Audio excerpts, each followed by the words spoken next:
వృషభ రాశిలో జన్మించిన వాళ్ళకి జూలై మంత్ ఎలా ఉండబోతుందో మనం ఇప్పుడు తెలుసుకుందాం. ఫస్ట్ వీక్ మొదటి వారం కొద్దిగా ఆచితూచి నిర్ణయాలు తీసుకోవడం కానీ, ఆచితూచి వ్యవహరించడం కానీ చాలా ఇంపార్టెంట్. అలాగే ఆరోగ్యపరంగా కానీ, వృత్తిపరంగా కానీ, ఉద్యోగపరంగా కానీ కొద్దిగా మొదటి వారంలో ఒడిదుడుకులు అనేవి వీళ్ళకి ఉండే ఛాన్సెస్ ఎక్కువగా కనబడుతున్నాయి. రెండో వారం మిశ్రమ ఫలితాలు ఉంటాయి.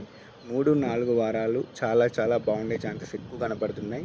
ఏమన్నా వ్యాపారాలు కానీ, పెట్టుబడులు కానీ, ఉద్యోగపరంగా మారాలనుకున్నా కానీ, ఏమన్నా స్టడీ పరంగా, ఎగ్జామ్స్ పరంగా ఏ విషయంలో అయినా 3-4 వారాలలో చాలా బాగుండే ఛాన్సెస్ కనబడుతున్నాయి. ఈ 3-4 వారాలలో ఏ పనైనా చేసుకోవచ్చు.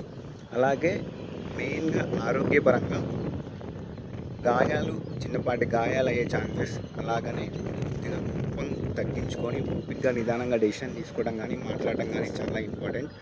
ఓవరాల్గా లక్ష్మీదేవిని ఎక్కువగా పూజిస్తూ ఉండండి. అలాగే సుబ్రహ్మణ్యేశ్వర స్వామి ఆరాధన కూడా మంగళ శనివారాలు